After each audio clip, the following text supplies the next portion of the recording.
बिस्मिल्लाहिर्रहमानिर्रहीम। टमाटर एक ऐसी सब्ज़ी है जो बाज़ औक़ात ऑफ सीज़न में तकरीबन 400 से 500 रुपए फ़ी किलो हो जाती है।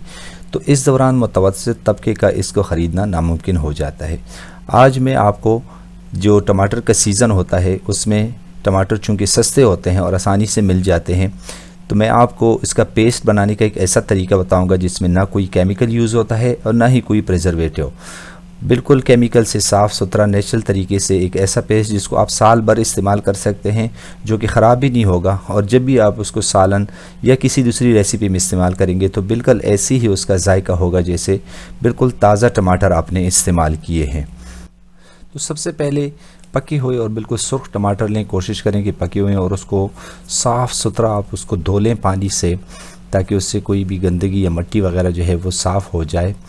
और उसके बाद किसी बर्तन में आप पानी लें, उसमें आप कुछ भी नहीं मिलाएं, बिल्कुल सादा पानी लें और उसको आग के ऊपर रख के उसको बॉईल करें।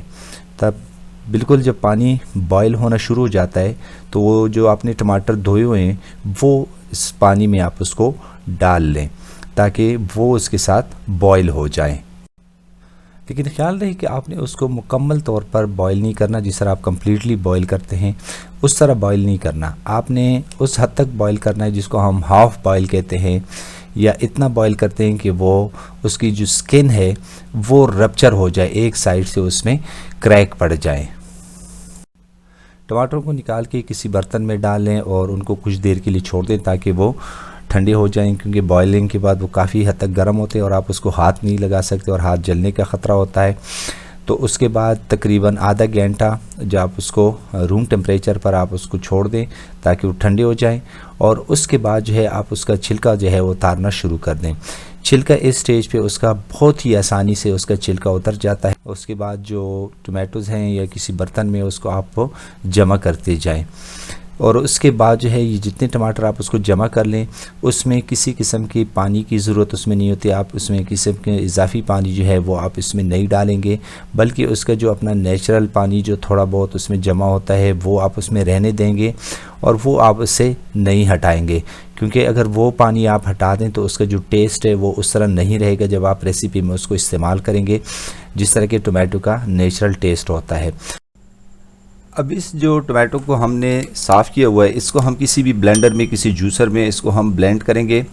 ज़्यादा देर तक नहीं, सिर्फ 1 से 1.5 मिनट तक इसको हम ब्लेंड करेंगे तो आप देखेंगे कि एक बेहतरीन पेस्ट जो है वो तैयार हो जाएगा।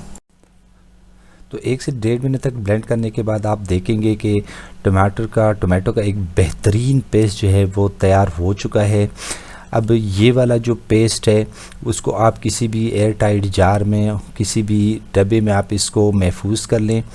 आप इसको फ्रिज में रख सकते हैं, और इसके अलावा अगर आप इसको फ्रीज़र में रखते हैं तो बहुत लंबे अरसे तक ये चलेगा।